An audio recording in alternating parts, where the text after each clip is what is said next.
Bonjour à toutes et à tous et bienvenue sur ce webinaire numéro 4. Je commence de suite par les informations essentielles et plutôt à vocation technique. Ce webinaire est évidemment enregistré, sauf la partie questions-réponses.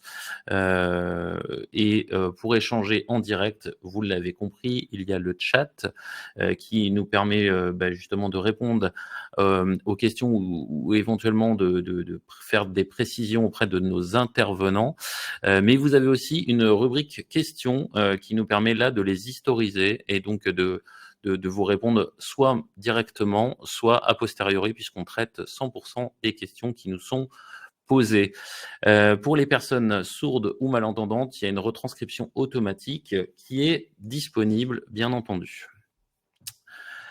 Sans plus tarder, je vous propose de commencer notre webinaire qui a pour thématique le Fonds territorial d'accessibilité, bien entendu, qui est un véritable tremplin pour l'inclusion dans les établissements de proximité. Ce webinaire vous est proposé par Okinea.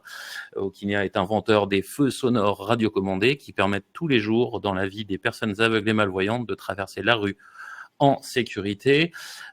Évidemment, on a développé tout plein de solutions de mise en accessibilité des établissements recevant du public, et donc on est très content de pouvoir héberger ce webinaire. Le Fonds territorial d'accessibilité, vous le savez, c'est 300 millions d'euros sur 5 ans qui ont été annoncés, lancés officiellement en novembre 2023 et qui a pour vocation de marquer un engagement significatif pour accélérer la mise en accessibilité des établissements qui reçoivent du public de 5e catégorie. Et on a la chance aujourd'hui d'avoir Isabelle Sora, qui est la déléguée interministérielle à l'accessibilité, qui pourra nous détailler tout ce qui est prévu. On a bien reçu, merci à celles et ceux qui ont fait l'effort de poser les questions en amont, puisqu'on a reçu beaucoup de questions et vous trouverez, je le souhaite, beaucoup de réponses, et c'est normalement ce qui est prévu. Merci donc à nos intervenants d'être là. Intervenants que je vais vous présenter. Donc Isabelle Sora, bien entendu, déléguée interministérielle à l'accessibilité, commencera par une intervention sur le fonds territorial, intervention d'une 20aine de minutes. Merci infiniment de vous être rendu disponible pour cette intervention. On vient également de mettre, j'avais complètement oublié, un sondage sur la connaissance du Fonds territorial d'accessibilité avant de recevoir l'invitation à cet événement. On sait, l'État a une obligation et une envie de promouvoir ce fonds, et donc évidemment c'est de bon ton de savoir où vous en êtes de cette connaissance. Lise Wagner, qui est experte en accessibilité et en qualité d'usage chez Okinea, qui nous détaillera, elle, les attentes des usagers concernant les commerces de proximité. On a la chance également d'avoir Dominique Honracht, qui est président de la Confédération nationale de la boulangerie pâtisserie française, qui nous parlera, lui, des attentes des commerces de proximité, mais aussi des actions qui ont déjà été menées en la faveur d'une meilleure accessibilité. Émilie Bonneau, qui est directrice du département économique, juridique et fiscal du groupement des hôtelleries-restauration de France, nous parlera, elle, des initiatives qui sont déjà lancées concernant la mise en accessibilité des hôtelleries, restaurants. Et puis Sandra Bossard, qui est présidente de l'Association française des professionnels pour l'accessibilité aux personnes handicapées, nous fera un focus sur les solutions disponibles pour permettre de mettre en accessibilité ces commerces de proximité du quotidien, qui sont dans le quotidien de tous les Françaises et les Français. Sans plus tarder, je laisse la parole à Madame la déléguée interministérielle à l'accessibilité pour nous parler pendant une 20aine de minutes du Fonds territorial d'accessibilité, qui est l'attente numéro 1 de tous nos auditeurs, qui sont aujourd'hui à peu près 200. Bonjour à tous, je vous remercie de me donner la parole. Vous avez fait un excellent teasing, je vous en remercie. Je ne sais pas si je pourrai répondre à toutes les questions, je ferai mes meilleurs efforts pour répondre à vos attentes. Je voudrais peut-être déjà préciser que c'est la Conférence nationale du handicap qui, le 26 avril dernier, à la demande du président de la République, a décidé de mesures en faveur de l'accélération de la mise en accessibilité des établissements recevant le public. Avant de parler directement du fonds territorial qui nous occupe aujourd'hui, je voudrais dire que donc l'approche était à ce moment-là plus large parce qu'elle concernait les établissements recevant du public de l'État, des collectivités et privés. Donc je reviendrai tout à l'heure sur le privé. Mais je voulais donc préciser que pour ce qui est des établissements recevant le public des collectivités locales, il y a une priorité qui a été donnée à l'accessibilité cette année, mais qui est portée par les dotations aux investissements qui existent déjà, qui sont déployés par les préfets au niveau des départements et des régions. La circulaire qui pose cette priorité à l'accessibilité a été diffusée le 23 février, il y a donc quelques jours. Moi, je vais me concentrer aujourd'hui sur le Fonds territorial d'accessibilité parce que ça, c'est vraiment tout à fait nouveau. Nouveau parce qu'il n'a été créé qu'en novembre de cette année. Et donc, c'est quand même toujours le principe qu'entre le moment où on crée une aide de l'État nouvelle et le moment où elle est utilisée par tout le monde, il se passe toujours un peu de temps. Et je vous remercie de m'avoir invité à essayer de préciser ce qu'est ce fonds et le porter à la connaissance de tous ceux qui ne le connaîtraient pas jusqu'à maintenant. Donc, on est sur les établissements recevant du public les plus petits, de 5e catégorie, dans leur projet de mise en accessibilité totale ou partielle. On parle évidemment de l'accessibilité pour tous les types de handicap. On a beaucoup, quand on parle d'accessibilité, le réflexe des personnes à mobilité réduite, mais quand on finance par le Fonds territorial d'accessibilité, on peut financer des dispositifs qui concernent tous les handicaps et pas uniquement les personnes à mobilité réduite. Donc, on a un premier texte qui a été publié en octobre qui définit quels sont les établissements qui peuvent avoir accès à ce fonds. Ce sont, comme je vous le disais, les plus petits. Alors, les plus petits, ça veut dire, mais ça dépend quand même du secteur d'activité, mais c'est généralement, on peut pas accueillir plus de 100 personnes en rez-de-chaussée ou 200 personnes si on a plusieurs étages. On a aussi des types d'activités, des secteurs d'activité qui sont concernés. Donc, ce sont tous les magasins de vente alimentaire, vestimentaire, bricolage, les restaurants ou les débits de boissons. On peut avoir les hôtels, les pensions de famille. On peut avoir, et ça c'est plus récent, c'est un texte qui a été publié la semaine dernière, tout le secteur de la santé. J'hésitais sur les termes parce que je précise que c'est les cabinets médicaux et paramédicaux. C'était une demande forte des associations de personnes handicapées qui nous disaient mais pourquoi vous n'avez pas mis ce secteur de la santé dans les textes dès l'origine alors que c'est vraiment une question de droit à la santé. Donc là maintenant cette erreur a été corrigée. Ce qui compte aussi pour bénéficier de cette aide, c'est que nous sommes sur le secteur des petites et moyennes entreprises ou même des très petites entreprises avec les critères que vous connaissez, qui sont des critères de chiffre d'affaires.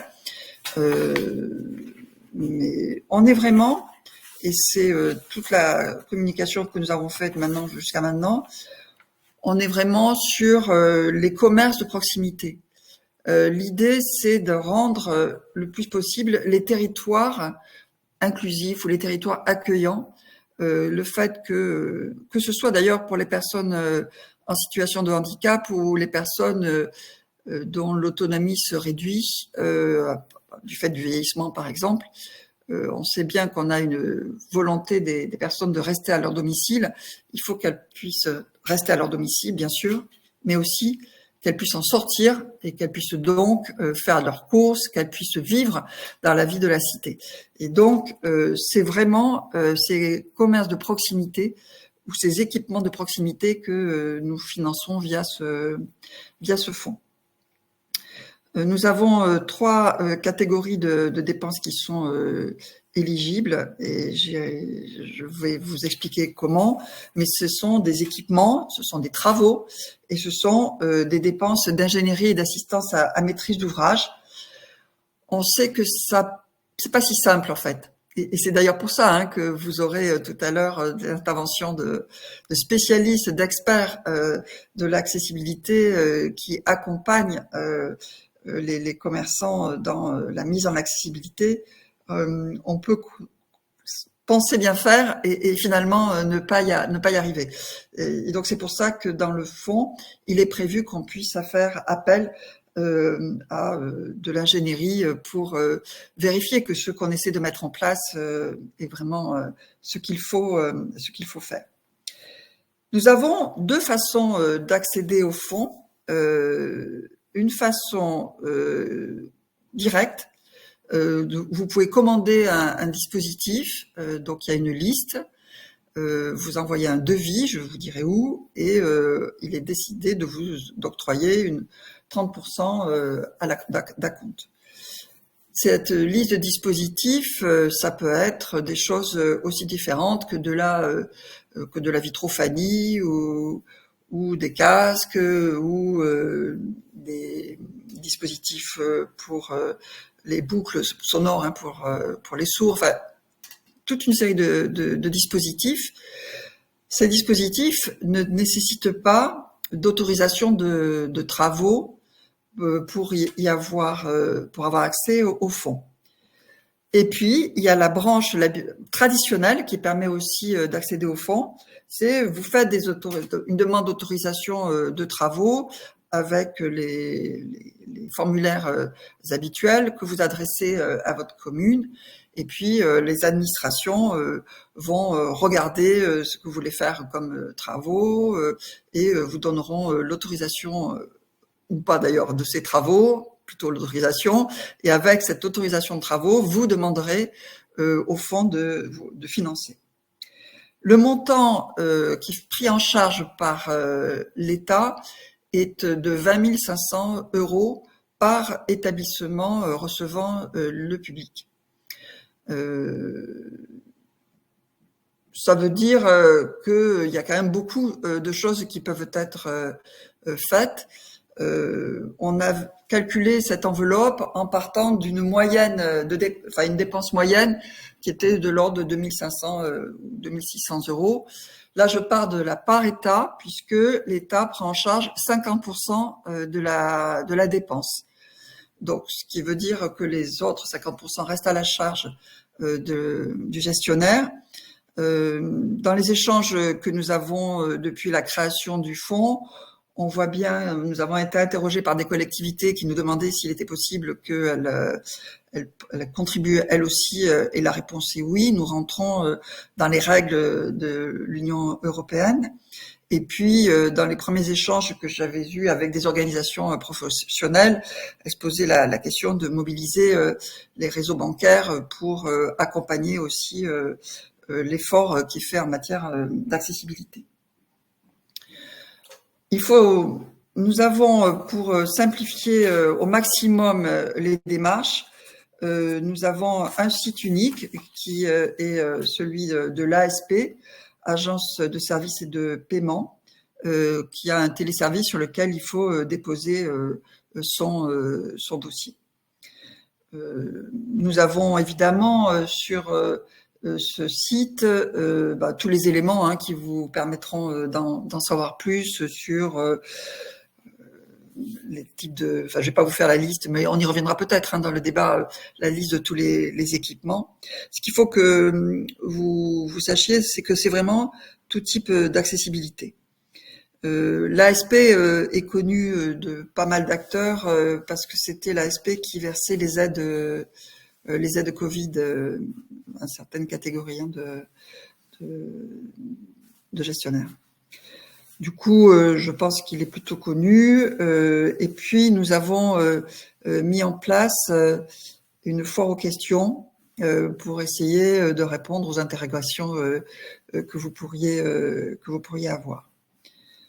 Donc, pour me résumer, on est vraiment sur les commerces de proximité ou les cabinets médicaux, paramédicaux, mais aussi les petits hôtels. Ce qui est demandé aux gestionnaires, c'est donc d'envoyer un devis et de remplir le dossier sur le réseau de l'ASP. Et pour toucher la fin du versement de l'aide, il faut présenter plusieurs choses. D'abord, il faut évidemment présenter, ça ne vous surprendra pas, les factures réglées. Et il faut présenter aussi le fait qu'on s'est bien inscrit et on a bien rempli les éléments nécessaires sur la plateforme Accès Libre. Alors, je ne sais pas si tout le monde autour de la table, si j'ose dire, connaît Accès Libre. Donc, c'est une plateforme dans laquelle plus de 400 000 établissements recevant le public est déjà référencé, qui décrit comment est l'accessibilité de cet étabbissement recevant le public. Et donc, il est demandé aux gestionnaires de saisir leurs données dans Accès Libre. Ce sont des données ouvertes, donc qui peuvent être réutilisées par les startups qui le souhaiteraient. Je précise pour les hôteliers que Accès Libre décrit non seulement comment on rentre dans l'hôtel, mais peut aussi décrire les chambres de façon à ce qu'on ait une meilleure connaissance des chambres et de leur accessibilité. Parce que vous le voyez bien, avec les Jeux Olympiques et Paralympiques, on sait très bien qu'il y a dans les hôtels des chambres accessibles PMR, mais tout le monde n'a pas besoin d'une chambre PMR. Proposer une chambre PMR à une personne aveugle n'est pas nécessairement la bonne solution. Et donc, il est important que les hôteliers puissent décrire chambre par chambre les dispositifs d'accessibilité qui existent dans chaque chambre. Donc, je suis rentrée un petit peu dans le détail parce que la question de l'accessibilité, c'est peut-être, et c'est vraiment du réglementaire bien sûr, mais c'est aussi de l'usage et c'est aussi la façon dont les personnes peuvent se mouvoir, peuvent répondre à leur vie et besoins de la vie quotidienne, pas que. J'ai omis de préciser que les associations peuvent aussi avoir accès à ce fonds, j'ai pas parlé des musées, j'ai pas parlé de toutes ces activités qui font la vie dans la cité. Et ce qui compte, c'est le statut finalement du gestionnaire. Est-ce que c'est une société privée avec les règles que j'ai données, une association? Voilà ce que je pouvais peut-être dire en introduction. Je ne sais pas si... je pense que c'est plutôt après que je répondrai aux questions. Oui, Madame Sora, effectivement, on a déjà des questions et on a un peu d'avance sur le timing. Peut-être, comme on sait que c'est une initiative récente, et on a déjà des questions sur le nombre de dossiers aujourd'hui qui peuvent être déjà instruits ou en tout cas en demande. Est-ce que vous avez des chiffres à communiquer peut-être à l'audience là-dessus ou pas encore? On est sur plusieurs milliers, mais je n'ai pas les chiffres précis et en plus... après, on va me les demander par département ou par catégorie professionnelle. Non, évidemment. Donc, voilà, c'est quelque chose qui démarre. Pour moi, qui démarre pas assez vite, parce que je ne l'ai pas dit et je vais donc le préciser. Donc, c'est un dispositif qui est géré par la Direction générale des entreprises, qui s'appuie sur les chambres de commerce et d'industrie et sur les chambres des métiers de l'artisanat pour le faire connaître. Donc, ça veut dire que au niveau des départements, vous allez avoir les chambres de commerce d'industrie et les chambres des métiers qui vont se mobiliser. Et l'objectif que nous avons, c'est d'avoir au moins 100 000 ERP contactés dans l'année pour leur faire connaître le fonds et qu'ils sachent qu'ils peuvent avoir accès au fonds. Ce qui veut dire que on a 100 millions d'euros cette année pour le fonds. Vous avez mentionné le montant global qui était de 300 millions sur 5 ans, mais en fait, en 2024, c'est 100 millions. Et donc, si 100 millions, ça permet quand même de faire, ça permet à plusieurs dizaines de milliers d'établissements recevant le public de se mettre en accessibilité. Et c'est en ça qu'on espère avoir un effet accélérateur, parce que on pense que, en tout cas, oui, je pense que c'est comme ça que ça marche, c'est-à-dire que quand dans une rue des commerçants sont en accessibilité, ça peut avoir un effet incitatif pour les autres, surtout quand il y a une aide publique. Et ça, c'est quand même tout à fait nouveau. Merci pour ces précisions. On se permettra de répondre, on collecte les questions et on aura, je pense, une session nourrie de questions-réponses sur la fin de l'événement. On va laisser la parole à Lise Wagner, chez nous, qui est experte en accessibilité, pour nous parler de... Alors, on a parlé du fonds et des modalités d'accès.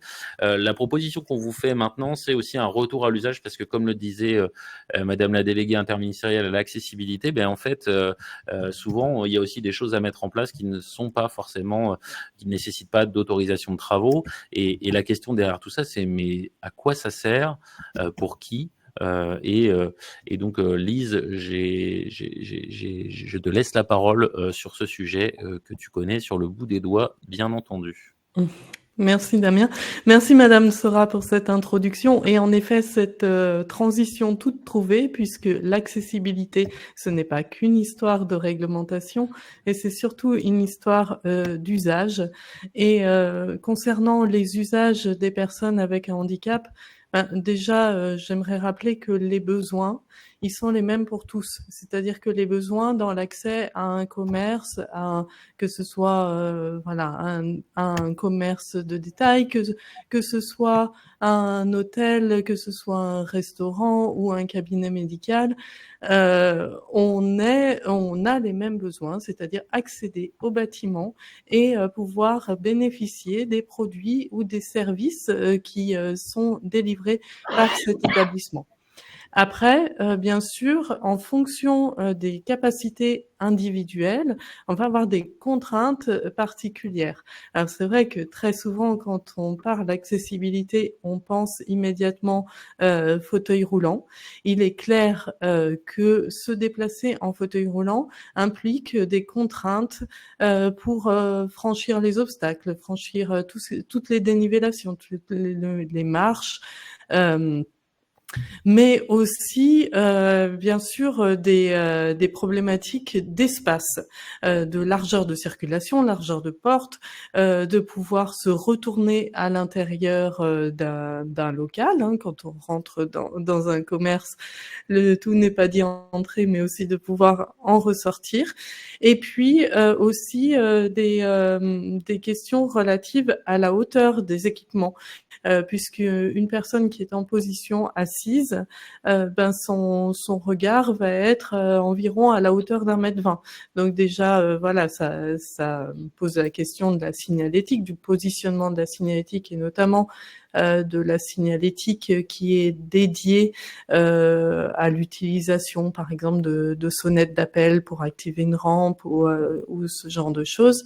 Donc voilà, dans le cadre du handicap moteur, vraiment, les problématiques vont tourner beaucoup autour du franchissement d'obstacles, des espaces de circulation et de la hauteur et de la facilité d'utilisation des équipements, puisque ça aussi, je le rappelle, donc le handicap moteur, ce n'est pas du tout limité à l'utilisation d'un fauteuil roulant, mais ça touche tous les problèmes des membres inférieurs qui vont impacter la marche, mais aussi les membres supérieurs et qui vont engendrer parfois des problèmes de préhension et de motricité fine pour pouvoir effectuer certaines actions. Dans le cas du handicap visuel, finalement, bon, la problématique principale, ça va être l'orientation et l'identification des accès, notamment. Et si je prends vraiment l'exemple d'un commerce, la principale difficulté, en effet, quand on ne voit pas ou très mal, c'est de localiser et d'identifier la porte d'entrée. Ensuite, c'est aussi d'entrer en contact avec le personnel, d'accéder aux informations sur les prestations qui sont délivrées dans l'établissement au travers de l'affichage, puisque pour une personne malvoyante, donc qui a quand même des capacités visuelles, la taille des caractères, le contraste des couleurs est extrêmement important. L'éclairage aussi, qui est un élément qui n'est pas souvent cité et qui pourtant est absolument capital. Et puis, pour des personnes aveugles qui n'ont aucune vision fonctionnelle, ce qui va être important, c'est d'avoir des repères sonores et tactiles et de pouvoir accéder à une aide humaine quand l'accès à l'information directement n'est pas possible. Dans le cas du handicap auditif, là, les difficultés vont vraiment se concentrer autour de la communication et de l'accès à l'information orale et des interactions donc avec le personnel de l'établissement. Si je parle d'un restaurant, par exemple, commander un plat, obtenir des informations détaillées sur la composition, c'est quelque chose qui peut être compliqué. Donc, on a des solutions aussi qui permettent de faciliter la communication, comme les boucles à induction magnétique, donc qui permettent aux personnes appareillées de recevoir le son directement dans leur aide auditive sans subir les interférences du bruit ambiant. Mais aussi des choses très simples, mais avoir une tablette avec de la transcription simultanée. Il y a des applications gratuites qui sont déjà assez performantes pour faire ce genre de choses. Qui peut être aussi utilisé pour de la traduction, par exemple en langue étrangère. Alors là, on sort un peu du champ du handicap, mais finalement, ça touche aussi les situations qui peuvent être dites handicapantes quand on est dans un pays dont on ne parle pas la langue. Et enfin, donc pour évoquer d'autres familles de handicap qui sont encore plus souvent un peu oubliées dans l'accessibilité, ce sont les handicaps mentaux, psychiques et cognitifs. Donc handicap mental, ce qui induit une déficience intellectuelle, donc une difficulté à comprendre les informations. Et là aussi, tous les efforts qu'on va pouvoir faire sur l'adaptation de la signalétique va être extrêmement bénéfique pour ce type de public. Donc à la fois la visibilité, dont j'ai déjà parlé pour les personnes malvoyantes, mais bien sûr la clarté de la signalétique, l'utilisation de pictogrammes, de symboles, histoire d'amener de l'information à des personnes, par exemple, qui n'ont pas la capacité de lire. Pour ça, donc, on va en parler un peu après. Il existe des solutions. Il existe des solutions donc qui sont répertoriées dans la liste des équipements éligibles au FTA. Pour avoir un aperçu de ce qu'il faut par type d'établissement, il existe aussi des outils d'autodiagnostic, notamment un qui est disponible sur le site du ministère de la Transition écologique et qui est utilisable, sur le site Accès Libre également. Et puis sur les besoins, les usages des personnes avec handicap, bien sûr, vous avez aussi énormément d'informations sur le site donc du ministère de la Transition écologique, direction ministérielle à l'accessibilité, notamment un guide sur l'accueil des personnes avec un handicap, et également sur notre webzine Okinea, on a publié énormément de contenu justement sur ces questions-là aussi, ces questions de besoin d'usage. Mais pour résumer, je dirais que oui, il y a le FTA qui va vous permettre de financer des équipements d'accessibilité pour le cadre bâti. Et n'oubliez pas non plus les solutions complémentaires qui peuvent être mises en œuvre, notamment au niveau de l'accès à l'information et de la formation du personnel à l'accueil des personnes avec un handicap, puisque c'est bien souvent l'aide humaine qui fait la différence. Merci Voilà. Lise pour cet excellent résumé des besoins des clients, puisque on parle souvent dans les commerces de proximité de clients et de besoins de ces clients-là. Ça recontextualise. On parle de solutions, mais souvent c'est un peu dire quel est le besoin plutôt que de juste faire les choses rapidement sans se poser les bonnes questions. Et alors j'ai envie de dire quoi de mieux que des représentants des commerces de proximité pour continuer de dérouler le sujet avec l'intervention de Dominique Enract qui représente la boulangerie-pâtisserie française, commerce évident de quartier qui n'a pas attendu pour le coup le FTA pour déjà vendre ses produits à des personnes en situation de handicap et finalement à tous les citoyens. Donc Monsieur Enract, si vous voulez bien prendre la parole sur ce sujet et voilà, quelles avancées pour la boulangerie-pâtisserie en France, quelles solutions ont déjà été mises en place, quel retour aussi de vos adhérents, et puis voilà, je vous laisse prendre la main sur ce sujet. Très bien, écoutez, merci, bonjour à tous, très heureux d'intervenir aujourd'hui sur ce dossier qui a, je crois, plus de 15 ans, et qui a été toujours assez compliqué puisque effectivement c'était quand même des coûts, de l'organisation, des demandes, etc. Donc c'était pas un dossier qui était si simple et que moi je mettrais en 3 catégories si je voulais vraiment le dire. Il y a le côté réglementation, bien évidemment, le côté bien-être et puis aussi le côté chiffre d'affaires là qui représente plutôt, je dirais, les boulangers. Alors pour savoir, la boulangerie aujourd'hui, 34 000 boulangeries en France, pratiquement une par village. 12 millions de clients chaque jour, et ça, c'est quand même important. Ce qu'il faut savoir, c'est que dans l'accessibilité de nos commerces, en fait, les gens, on les voit tous les jours. Donc, c'est quand même important qu'il ne faut pas oublier qu'une boulangerie est un lieu d'humanité sur lequel tout le monde doit pouvoir avoir accès, en fait, à nos magasins, à nos produits, à nos croissants, nos baguettes croustillantes, voilà, sans vouloir en faire la publicité. Alors, pour dire que ce côté réglementation a été un petit peu accéléré, mais là, ce qu'on peut, je dirais, sauter sur l'occasion, c'est que là, exceptionnellement, quand même, on nous apporte un financement. C'est-à-dire qu'avant, il y avait des obligations de faire des choses, mais là, la grande différence à avant, c'est qu'on nous en prend quand même, je dirais, la moitié, jusqu'à 40 000 euros et 500 pour l'ingénierie, si on a bien tout compris. Donc, ce qui fait qu'une moitié de ces travaux sont financés, sont pris en charge. Et l'autre moitié, ce qu'on peut dire, puisque ça rentre quand même dans un compte de résultat, c'est-à-dire que cette autre moitié, finalement, est amortie quand même dans le compte de résultat, ce qui fait que sur 5 ans, par exemple, cette somme sera une charge fictive. Donc ça, c'est très important parce qu'une partie qui est financée, l'autre partie amortie, et voire même financée, quelquefois la BPI lance certains financements avec un delta de 2 ans pour le remboursement, ce qui fait que ce sont des travaux avec lesquels on peut se mettre encore en conformité et qui finalement ne nous prendra pas grand-chose.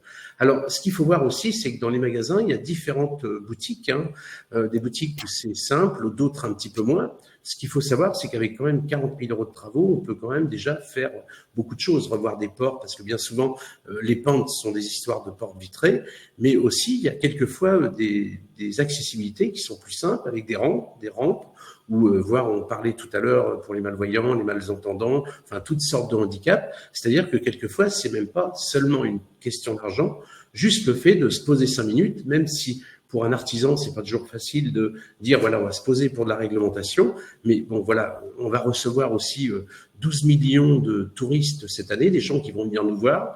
Et c'est vrai que ça vaut peut-être le coup de, aujourd'hui, se poser un petit peu, alors qu'on a en plus toutes les cartes pour pouvoir le faire. Alors peut-être une chose aussi importante sur laquelle il faut quand même en parler, c'est-à-dire que quand on voit que des gens qui ont un handicap, je me souviens, un ami a été tombé en moto et resté 3 mois sur une chaise roulante. et où il m'avait dit, en fait, on peut aller nulle part. C'était très, très compliqué. Et effectivement, on peut quand même imaginer que, quelque part, dans tous ces travaux qu'on peut faire, ces organisations, ben, c'est aussi du chiffre d'affaires, puisqu'il y a des gens qui ont, évidemment, ont leur parcours, vont dans des magasins accessibles, et quelque part, si on ne l'est pas, on passe aussi à côté de chiffre d'affaires. Donc tout ça fait que ce côté réglementation, bien-être, que tout le monde puisse profiter de nos produits et aussi cette augmentation de chiffre d'affaires espérée, je pense que c'est peut-être le moment de vraiment prendre tout ça. Alors bien sûr, on a beaucoup travaillé avec la Confédération et des fédérations, puisqu'on en a dans chaque département, pour passer le message à travers les réseaux, à travers le journal, à travers on envoie aussi des informations à chaque groupement. Mais comme on est quand même 34 000 entreprises, en fait, c'est une profession qui est vraiment disséminée partout, et c'est bien. Mais par contre, c'est parfois difficile d'arriver à tous les prévenir et les mettre en place pour ça. Donc, c'est le travail de tous d'essayer de faire passer le message pour qu'on puisse être en fait des magasins exemplaires, qu'on puisse rester aux yeux des Français, en fait, le commerce préféré des Français. Excellent résumé positif, pragmatique. Et oui, c'est de l'investissement avec l'aide du Fonds territorial d'accessibilité. Je souligne le côté compte de résultats de Monsieur Endracht. Et effectivement, il y a aussi de la génération de chiffre d'affaires potentiel, puisque c'est des clients du quotidien. Et donc, pour continuer et filer le sujet, service de proximité, l'hôtellerie, la restauration. Et donc, je propose à Émilie Bonneau de prendre la suite sur le parallèle dans l'hôtellerie-restauration. Que se passe-t-il au niveau accessibilité et comment est perçu le fonds? On a bien compris que dans la boulangerie-pâtisserie, c'était une aide supplémentaire et qu'elle était appréciée et qu'elle était communiquée. Que se passe-t-il dans l'hôtellerie-restauration? Bonjour. Alors, tout d'abord, je vais commencer par vous présenter peut-être le groupement des hôtelleries-restauration de France, donc le GHR, et commencer aussi par excuser, si vous voulez bien, Catherine Pirard, qui est notre présidente et qui aurait dû être présente aujourd'hui, parce que c'est un sujet qui lui tient à cœur, mais malheureusement, elle a été retenue par une audition à l'Assemblée nationale. Elle n'a pas pu se joindre à nous. Donc le groupement des hôtelleries-restauration de France, c'est une organisation qui est née le 1er janvier 2023, la fusion de 3 organisations professionnelles représentatives que sont le GNI, le Groupement national des indépendants, le SNRTC, le Syndicat national de la restauration thématique et commerciale, et le SNRPO, le Syndicat national de la restauration publique organisée. Le GHR fédère aujourd'hui 15 000 établissements qui emploient 180 000 salariés. Et juste un petit mot aussi pour vous dire, donc une petite aparté, que depuis 2014, donc le GNI à l'époque et le GHR maintenant, nous avons une mission handicap qui est gérée par Rachel Bouvard, et dont l'objectif est de faciliter l'emploi des personnes handicapées dans le secteur. Et dans ce cadre, 3 conventions ont été signées avec la GIFIP. Et juste aussi pour vous dire que Rachel Bouvard, compte tenu de son expertise sur le sujet, représente la CPME à la commission emploi-formation du CNCPH. Voilà. Maintenant, pour revenir plutôt à l'accessibilité, le GHR est impliqué depuis de nombreuses années sur le sujet et sur l'accessibilité des hôtels, donc des établissements qu'on représente, vous aurez compris, et qui sont assez variés, parce qu'on a les hôtels, les cafés, les restaurants, les discothèques, les traiteurs organisateurs de réception, c'est assez varié. Et on a été impliqué depuis très longtemps, et notamment Michel Lepoutre, notre élu en charge de la commission juridique et qui est hôtelière, sur tous les travaux qui ont eu lieu notamment en 2014 sur le cadre BATI existant, sur la mise en place des agendas d'accessibilité programmés à l'époque. Voilà. Et donc très impliqué et une grosse communication sur le sujet à destination de nos adhérents. Mais du coup, grosse diversité d'établissements. On a des groupes de restauration, on a des grands hôtels, on a des petits débits de boissons, des petits restaurants indépendants qui peuvent être situés en ville, en zone rurale, en montagne, en bord de mer. Donc vraiment une multitude de situations. Et du coup, la facilité de l'établissement est plus ou moins aisée pour se rendre accessible. Et on a souvent le cas d'un petit restaurant situé en centre-ville qui va avoir des sanitaires en sous-sol et pour lequel ça sera beaucoup plus compliqué d'être rendu accessible. On a quand même beaucoup de professionnels qui sont déjà engagés dans la démarche, mais alors soit parce que ils ont mis en œuvre des mesures pour se mettre en accessibilité, mais parce qu'on a aussi un certain nombre de dérogations qui existent et qui peuvent être sollicitées et qui ont été sollicitées donc sur l'impossibilité technique, sur la conservation du patrimoine architectural, sur la disproportion manifeste, parce que dans de nombreux établissements, la mise en accessibilité pourra avoir des conséquences excessives sur l'activité commerciale. Sur le fonds territorial d'accessibilité, c'est un dispositif qui est très bien perçu par les professionnels parce que même les établissements qui ont des dérogations, donc qui sont juridiquement, réglementairement aux normes, s'interrogent sur le fait de pouvoir mettre en place des mesures, faciliter l'accès, réfléchir sur la rampe d'accès, sur les bornes d'accueil dans les hôtels, on en parlait tout à l'heure, l'acquisition de boucles magnétiques, sur différentes possibilités. J'ai pas de retour précis. La question tout à l'heure, j'ai pas de retour précis sur des établissements qui auraient sollicité le fonds parce que c'est quand même assez récent.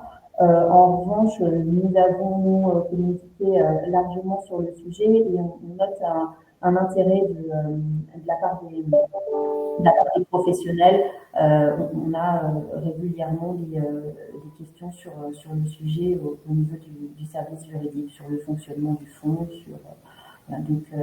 donc effectivement c'est intéressant et alors on communique nous aussi et en fonction de l'actualité on pense aux Jeux Olympiques mais il y a aussi le 80e anniversaire du débarquement et la bataille de Normandie cette année.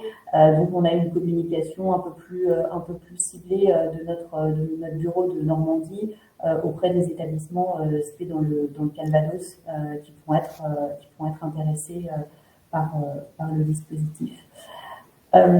Et autre point, donc on note quand même une nécessité d'être accompagné pour les établissements que nous représentons. Et donc on a le fonds territorial d'accessibilité qui va répondre à un besoin d'accompagnement financier, mais les établissements ont aussi besoin d'informations concrètes sur les mesures qui peuvent être mises en place. Et il y a un guide qui a été publié l'année dernière par la délégation ministérielle à l'accessibilité qui est spécifique à l'accueil des personnes handicapées dans les hôtels et les lieux d'hébergement, à la rédaction duquel le GHR avait été associé et qui présente des recommandations adaptées aux établissements hôteliers pour l'accueil des personnes des personnes handicapées et qui est présenté par type de handicap et par difficultés rencontrées par les personnes et solutions pour les professionnels pour pouvoir répondre à ces difficultés. Et du coup, on mettra le lien sur le chat pour que vous puissiez avoir le guide. Mais par exemple, ça a été évoqué tout à l'heure, une personne qui va avoir une déficience visuelle pourra avoir du mal à se repérer dans les lieux, et la solution pour le professionnel, ça sera de l'accompagner dans sa chambre, de visiter et de lui décrire les lieux. C'est pas forcément évident pour les professionnels de la pardon. Donc c'est vrai que ce guide apporte des précisions assez concrètes et assez utiles. Et là aussi, on a largement diffusé ce guide auprès de nos adhérents. Voilà. Merci Madame Bonneau. Effectivement, on mettra en ressources le lien vers le guide de la DMA qui est assez contextuel au métier de l'hôtellerie, ce qui est important, puisque c'est un métier particulier. Donc, il y a beaucoup de choses qui sont de la mise en conformité d'établissement, certes, mais aussi de la qualité d'accueil, de la formation du personnel. Donc, des choses qui ne sont pas forcément éligibles au FTA, mais qui nécessitent pour avoir un accueil contextuel et de qualité, d'avoir accès à ces informations-là. On a beaucoup parlé donc des commerces de proximité. Je crois que l'AFPAP est souvent consulté pour quelle solution puis-je mettre dans mon établissement, et finalement en fédérant tous les acteurs de l'accessibilité, l'AFPAP aujourd'hui a un rôle central dans aiguiller vers des solutions qui peuvent être des solutions réglementaires inscrites au registre, ou des solutions qui peuvent être plus innovantes parfois et qui apportent de la valeur notamment au commerce de proximité. Donc je vais laisser la parole à Sandra Bossard, qui est la présidente de l'AFPAP, pour clôturer cette table ronde, et puis nous passerons à une période de questions. Merci à celles et ceux qui ont déjà participé. On est en train de toutes les agréger et de les répertorier plutôt par intervenant. Voilà, Sandra. Oui. Merci Damien, et bonjour à tous. Alors en effet, notre association fédère aujourd'hui plus de 75 structures TPE, PME françaises spécialisées en accessibilité depuis 10, 20, 30 ans pour certaines d'entre elles. Donc des concepteurs, des fabricants, distributeurs, installateurs, équipes de maîtrise d'œuvre qui vont elles-mêmes réaliser les travaux, bureaux d'études ou plutôt assistants à maîtrise d'ouvrage qui vont accompagner les professionnels dans la mise en accessibilité de leurs exploitations, de leurs établissements. Notamment là, dans le cadre du fonds territorial, pourquoi pas accompagner dans la mise au point du dossier de demande d'autorisation de travaux s'il s'avère qu'il y ait des aménagements un peu complexes à réaliser. Je pense notamment peut-être à des sanitaires à adapter ou une séquence d'entrée qui serait à modifier. Je pense à l'installation de portes coulissantes peut-être, selon la configuration des lieux. Donc au sein de notre association, également des structures de formation et de sensibilisation du personnel.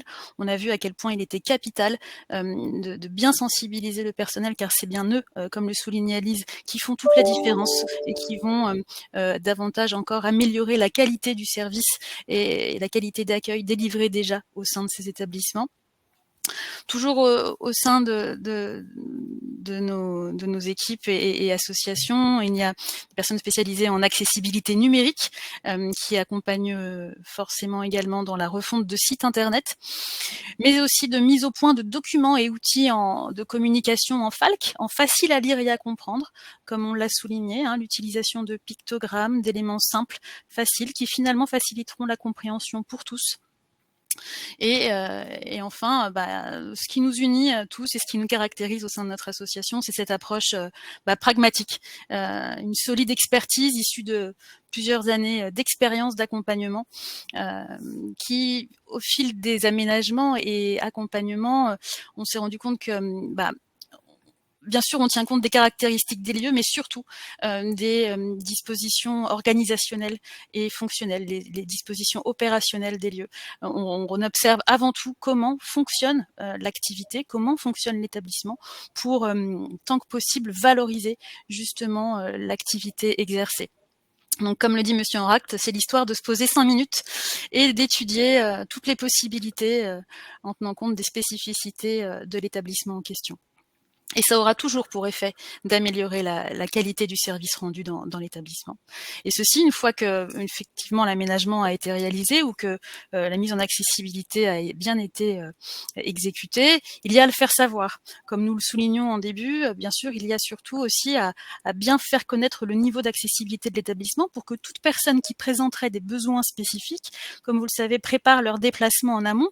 Nous tous, nous avons besoin de nous renseigner en amont de quel type de service va être à disposition dans tel ou tel établissement, bien le faire savoir sur la page Google de l'établissement, sur le site internet, les réseaux sociaux pour ceux qui s'ils existent, et également, comme nous l'avons indiqué tout à l'heure, sur la page Accès Libre, qui vient mettre en valeur le niveau d'accessibilité de votre établissement et qui le fait connaître.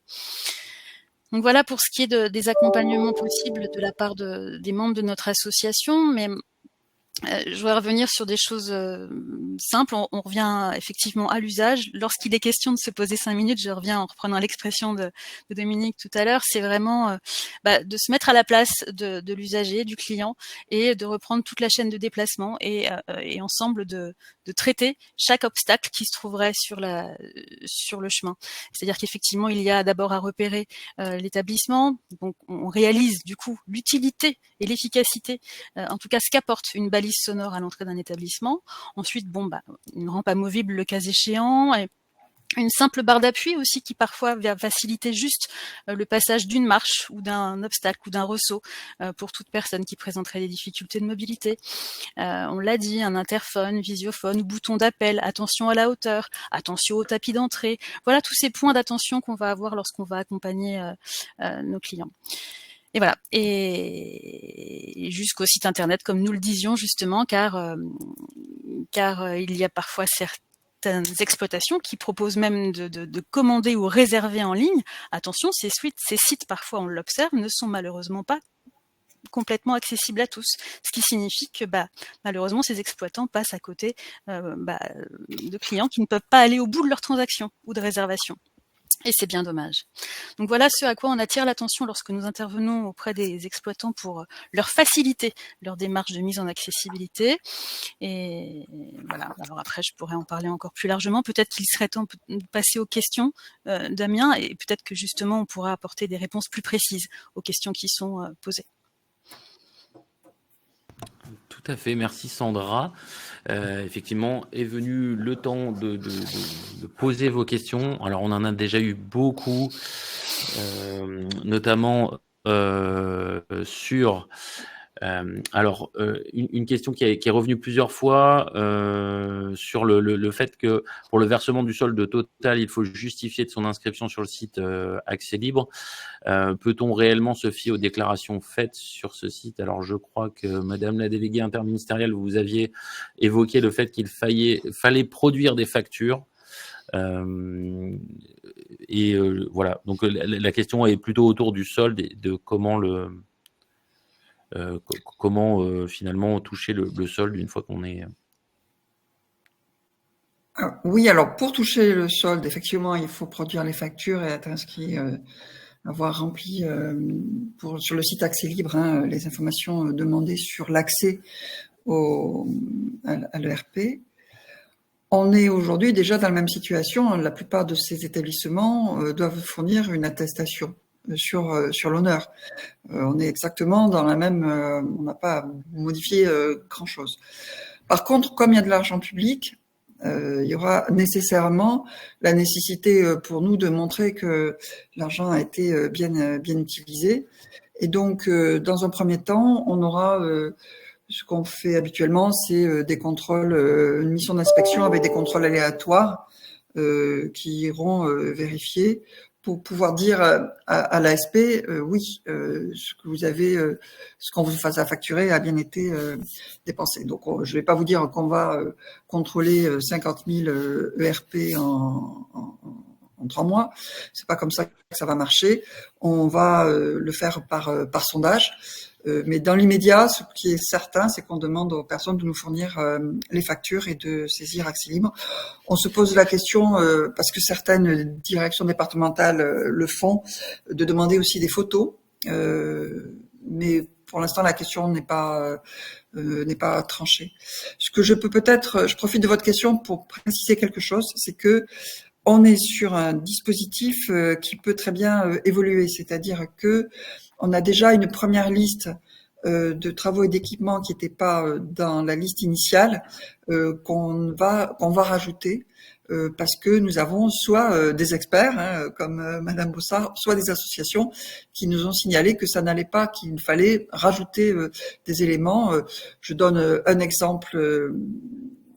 Celui qui me vient en tête, ça va être par exemple les casques pour les personnes autistes qui ont besoin de retrouver le calme. On a la possibilité dans certaines institutions de leur proposer des casques.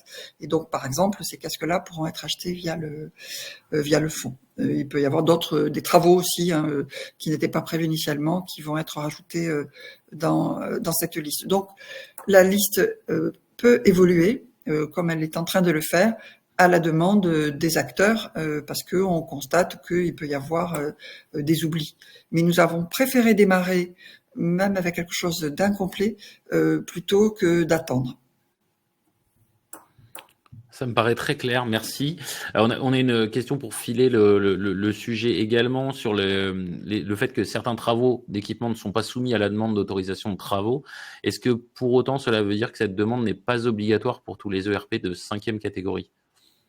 Non, nous n'avons pas changé la réglementation. Réponse efficace. Est-ce qu'on a d'autres questions sur le...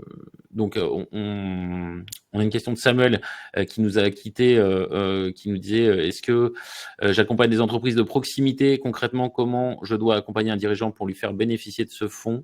Quelle procédure? Je pense qu'on avait déjà des éléments de réponse, Madame la déléguée. Alors, je crois que j'ai vu, je suis allée sur le chat, j'ai vu la question, c'est une personne qui est dans une chambre des métiers de l'artisanat. Non, ce qui est prévu, c'est que par les organismes centraux, je dirais, de chambres de commerce et d'industrie et des chambres des métiers d'artisanat, c'est de déployer une sensibilisation et une formation auprès notamment de leur... Alors, je les appelle des conseillers commerce, je sais pas si c'est exactement le terme dans les deux organismes, avec l'idée qu'ils aient suffisamment d'éléments pour sensibiliser à l'accessibilité et leur dire comment remplir le dossier. Remplir un dossier de subvention ou d'aide publique sur le site de l'ASP est quelque chose d'assez courant pour les personnes qui travaillent dans ces organismes-là, parce que c'est souvent, il y a quand même plusieurs aides publiques qui passent par le truchement des CCI ou des SEM. Donc normalement, il devrait être formé par son organisme. Et puis il y a les guides dont les uns et les autres ont parlé, qui peuvent être utiles. Exactement. Guide, d'ailleurs, on fera un résumé évidemment de ce webinaire et vous recevrez tous un guide avec les étapes principales justement pour aller voir vos commerces. Guide qui est évidemment libre d'utilisation par tout à chacun. On a une question de Thierry.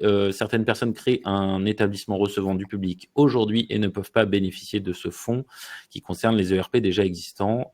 Est-ce que vous confirmez pour l'instant alors il y a le aujourd'hui et que sera-t-il fait demain potentiellement, donc pour les nouveaux ERP? Alors je vais relayer cette question à la Direction générale des entreprises. Je pense que la date qui est aujourd'hui dans le décret était liée au moment où nous avons créé le fonds et on voulait que l'établissement existe déjà depuis au moins 2 mois, je crois, si mes souvenirs sont bons. Donc, je vais poser la question à la Direction générale des entreprises s'ils vont modifier cette disposition. Très bien. On a une question plus, on va dire, technique. Alors, évidemment, il y a des gens qui nous demandent vos coordonnées, Madame Sora. En tout cas, on sait qu'on va renvoyer vers le site, puisque pour éviter que vous soyez submergés de mails. Mais dites-moi si je me trompe. En tout cas, il y a une foire aux questions qui est qui est alimentée en permanence sur le site de l'ASP, je crois. Donc, en tout cas, la question concerne particulièrement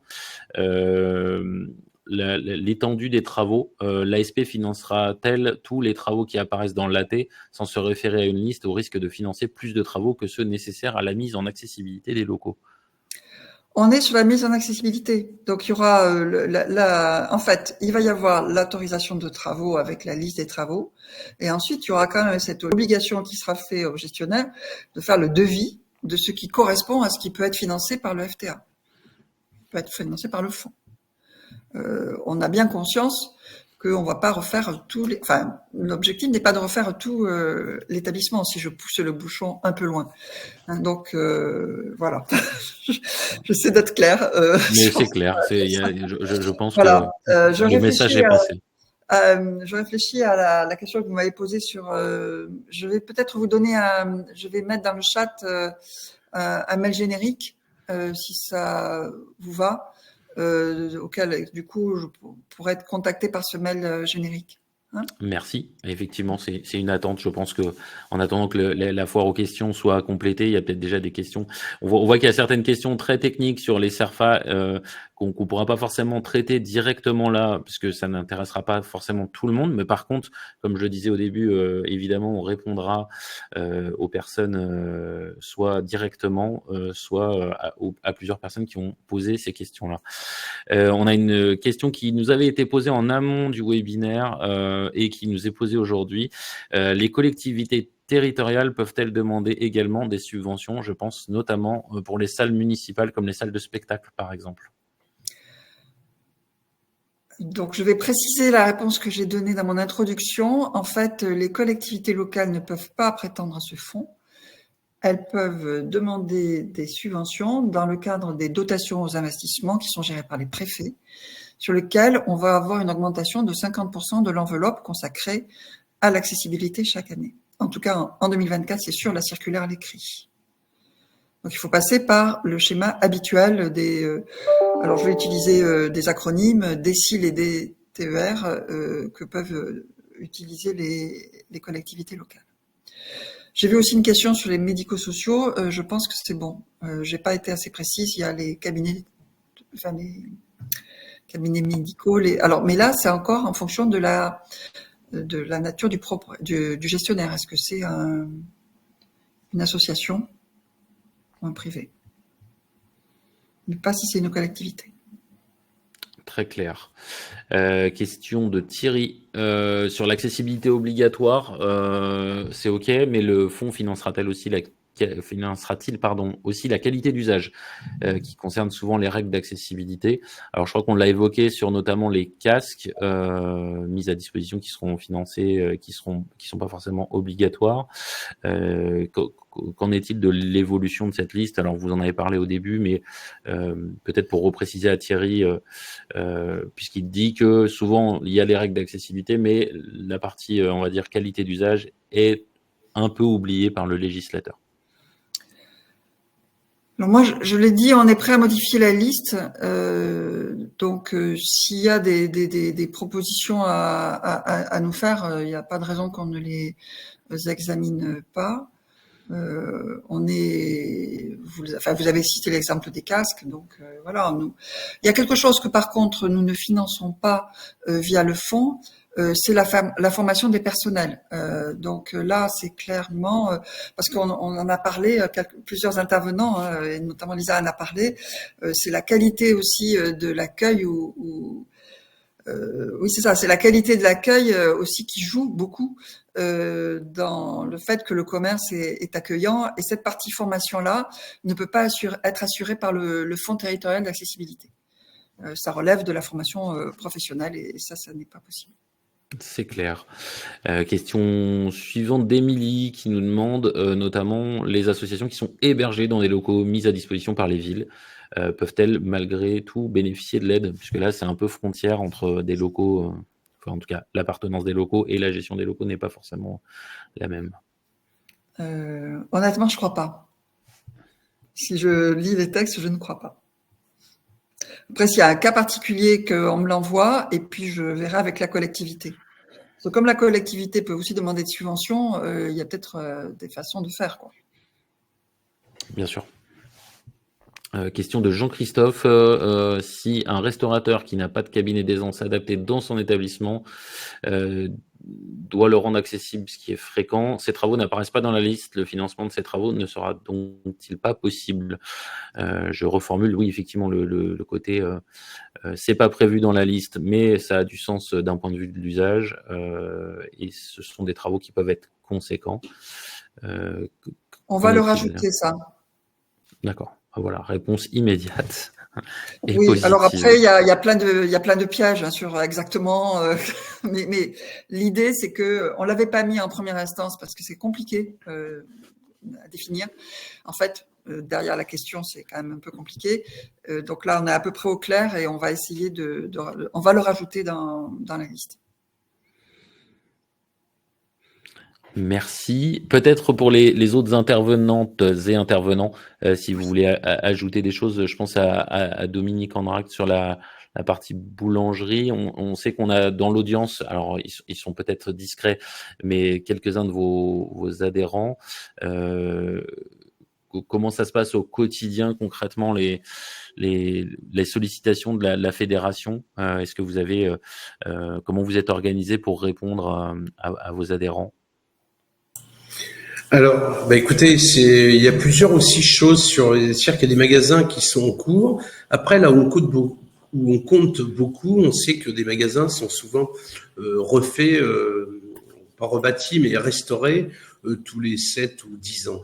Donc, ce qu'on peut imaginer, c'est que toutes les affaires qui sont rénovées, là, on est à peu près sûr, et là, j'insiste vraiment pour que les gens fassent attention, qu'au passage, ils puissent mettre l'accessibilité, quoi. Je veux dire, quand on refait un magasin, il y a des gros travaux, donc c'est le moment ou jamais de le faire.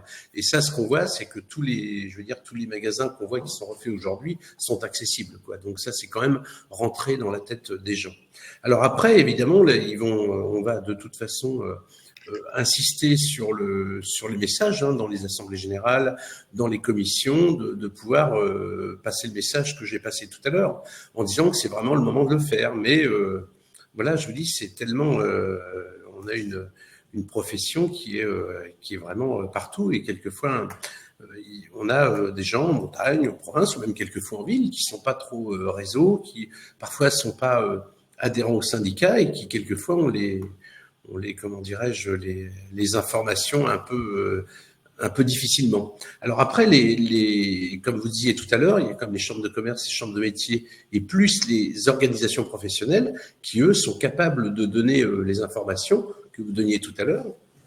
C'est-à-dire que, chambre des métiers commerce, c'est parfait, c'est partout aussi, mais à la limite, je dirais presque qu'un boulanger, il vaut mieux à la limite qu'il aille voir son organisation professionnelle, parce que là, c'est vraiment la spécificité de son métier.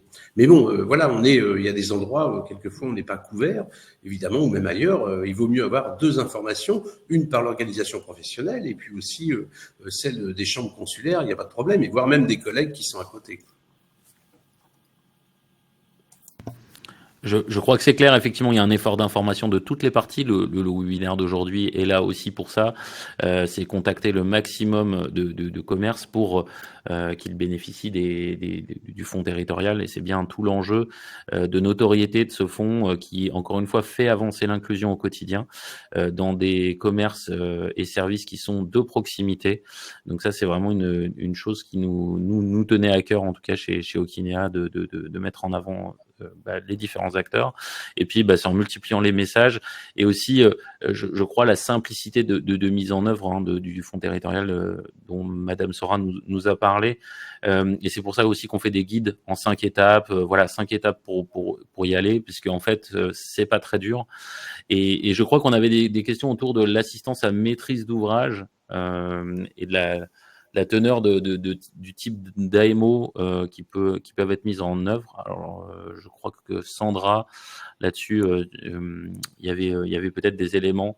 Comment ça se passe concrètement si je dois faire appel à un AMO, et qu'est-ce que je peux en attendre au final, puisque en tant que petit commerçant, le réflexe AMO n'est pas forcément immédiat. C'est ça. En tout cas, je commencerai par mettre en alerte et surtout n'acceptez pas de mission d'un AMO qui ne commencerait pas par venir vous rencontrer directement sur place. Malheureusement, on peut observer qu'il y a peut-être des structures comme ça qui vous proposent un accompagnement pour mettre au point ce dossier de demande d'autorisation de travaux qui va vous permettre d'obtenir un financement, mais ces personnes ne se déplacent pas pour venir voir exactement comment ça se passe dans votre établissement. Et alors là, pour le coup, c'est véritablement à proscrire.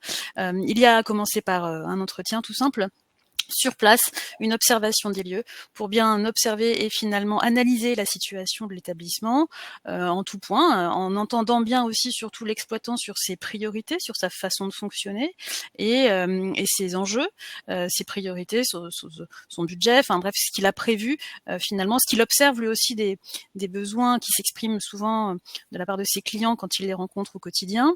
Et voilà, donc bien observer la façon, toutes les possibilités dont on peut qui vont se laisser voir finalement quand on va rentrer dans les lieux. Il y a peut-être un obstacle, une marche, 10, 12, 15 cm. Bon, est-ce qu'on va finalement pouvoir déployer une rampe? Si oui, mais laquelle? Est-ce qu'elle va être,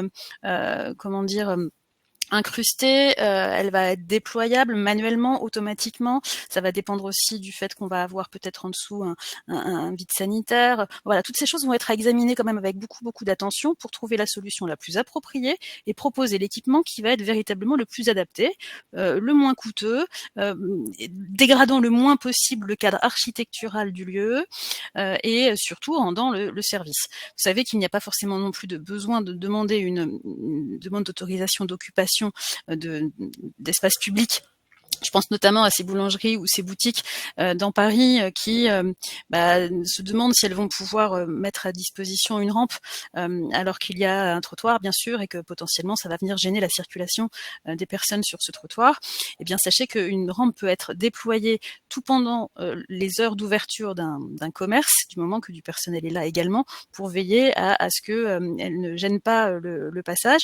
Ou bien un bouton d'appel va simplement permettre à la personne qui en aurait besoin avec une visibilité directe, tout dépend de la configuration des lieux, comme je le disais à l'instant. Si le personnel a une visibilité directe sur la porte d'entrée et voit qu'une personne a un besoin particulier, il peut effectivement venir déployer une rampe s'il y a un obstacle, faciliter la manœuvre d'une porte. On va voir toutes les choses qui seraient à modifier pour faciliter l'accès à tous dans le commerce. Voilà, on parlait de la porte d'entrée, la poignée de porte peut-être, ou une barre d'appui supplémentaire, ou est-ce qu'on en aura l'opportunité ou la possibilité dans le cadre d'une rénovation, installer carrément pourquoi pas des portes coulissantes. Bon. Et puis, s'assurer que l'espace est suffisant au sein de la boutique, le cas échéant, simplement rappeler qu'il s'agit de ne pas encombrer ici une circulation. Si on aperçoit qu'un mobilier peut être déplacé pour faciliter la circulation d'ensemble dans la boutique, on va peut-être proposer des aménagements tout simples et non coûteux, là pour le coup, réorganisation un peu de l'espace dans la boutique, en veillant toujours à ce que ces espaces soient laissés vacants pour pouvoir librement circuler. Et souvent, du coup, ça va avoir pour effet de faciliter véritablement la circulation de tous dans la boutique. Ensuite, donc une mission d'assistance à maîtrise d'ouvrage, ça va être l'examen. Je dirais que ça prend un petit peu de temps, un tout petit peu plus des 5 minutes annoncées par Monsieur Enrac tout à l'heure, mais voilà, l'idée c'est de se poser tranquillement et de vérifier vraiment tout ce qu'il y a déjà à disposition pour envisager les modifications les moins contraignantes, les moins coûteuses et les moins dégradantes possibles. L'objectif est d'intégrer une accessibilité efficace, c'est celle qui est la plus intégrée, qui est la moins visible finalement. Voilà, donc une mission d'assistance à maîtrise d'ouvrage, ça va commencer par effectivement un entretien sur place, la mise au point peut-être de quelques plans schématiques d'aménagement s'il y en a, et de travaux à décrire, puisque dans un dossier de demande d'autorisation de travaux qui est donc à déposer en mairie, si toutefois il y a des travaux conséquents à prévoir, il y a à décrire tous les travaux qui vont être mis en œuvre. Et ensuite, on peut faciliter la mise en relation avec des entreprises qui vont pouvoir soit fournir, soit également poser, installer ces équipements. Et on va jusqu'à l'obtention d'une autorisation de travaux, puisque vous savez que c'est le maire qui définitivement sur son territoire a autorité de police pour donner son avis sur les travaux, en ayant sollicité l'avis de la commission de sécurité incendie et de la commission d'accessibilité. Jusqu'à donc l'obtention de ces autorisations qui vaudront accord pour réaliser les travaux. Enfin, on peut accompagner l'exploitant jusqu'à la rédaction et la mise au point de son registre public d'accessibilité. On peut l'accompagner dans la mise en ligne des éléments qui sont vraiment à mettre en valeur pour informer le public du niveau d'accessibilité de son établissement, que ce soit sur ses réseaux ou sur justement cette fameuse page Accès Libre. Voilà, donc une mission d'assistance à la maîtrise d'ouvrage, c'est de l'accompagnement. C'est souvent il est quand même utile de se rapprocher de bureaux d'études qui sont localement implantés près de chez vous, parce que voilà, ça nécessite de venir sur place. Voilà. Merci Sandra. Je crois qu'on a une question sur le fait que, par exemple, des commerces qui ont fait des travaux et qui sont toujours pas accessibles. On a Fadila qui nous dit j'ai interpellé le maire de mon arrondissement qui m'a répondu et qu'il ne peut pas obliger les commerçants. Qu'en est-il? Aïe, aïe, aïe. Ouais, parce que j'imagine que pour le coup, les travaux ont été réalisés. Ils ont été validés ainsi par une commission d'accessibilité, sans pour autant que peut-être les personnes aient été vérifiées si oui ou non tous les aménagements sont bien efficaces à la fin. Et là, on en revient à de la qualité d'usage, on en revient à l'usage. Ce que signalait Lise, peut-être Lise, voudras-tu également compléter, ou Madame Sora? Oui, il y a peut-être eu une dérogation, tout simplement, accordée. Effectivement, ça c'est pas forcément lisible publiquement pour le grand public. Ouais, tout à fait, pour disproportion manifeste, par exemple. En effet. Sur des commerces de type ERP5, c'est assez fréquent. Chose qui devrait être moins faisable là, notamment quand on dit évidemment qu'il y a une disproportion du point de vue économique. A priori, à partir du moment où cette aide existe, la disproportion devrait être moins utilisable tout à fait. en termes de dérogation. Donc ça existe, hein. Comme je l'ai dit, on n'a pas modifié la réglementation. Mais on peut penser qu'à partir du moment où le commerçant est aidé, ça lui coûte moins cher quand même. Exactement. Je vois que nous approchons de la fin du webinaire et il me reste évidemment à remercier toutes nos intervenantes et intervenants et juste vous dire qu'on sera présent, alors Madame Sora sera présente à la conférence pour l'accessibilité, les transports et la mobilité inclusive qui est donc une conférence donnée à la Maison de la Radio ce mardi et qui est gratuite, qui concerne le transport évidemment et nous mettons tout de suite à disposition un sondage sur avez-vous maintenant une bonne compréhension du fond et de comment l'utiliser. Je vous laisse le temps de la fin du webinaire pour y répondre. Je précise également que nous mettons à disposition un guide pratique à destination des commerces de proximité, simplifiant l'accès encore plus simple. On va dire déjà que ça a été simplifié, mais on va dire que là on donne les grandes étapes et les liens avec y compris l'autodiagnostic qui a été cité tout à l'heure, une capacité pour vous commerçants tout simplement d'être de pouvoir faire un autodiagnostic qui est quand même aujourd'hui la première pierre à la compréhension de ce que seront vos besoins ou en tout cas vos prochaines étapes dans une mise en accessibilité, de faire le point. Et donc ce guide vous sera évidemment envoyé après le webinaire. Mathieu, si tu veux bien passer à la dernière slide. Merci en tout cas à toutes et tous. Je vous dis à bientôt pour le prochain webinaire. On fera encore une fois avancer l'inclusion. Et je vous dis pour celles et ceux qui seront présents à mardi à la Maison de la Radio à Paris pour cet événement autour de l'inclusion et du transport. Au revoir et à très bientôt.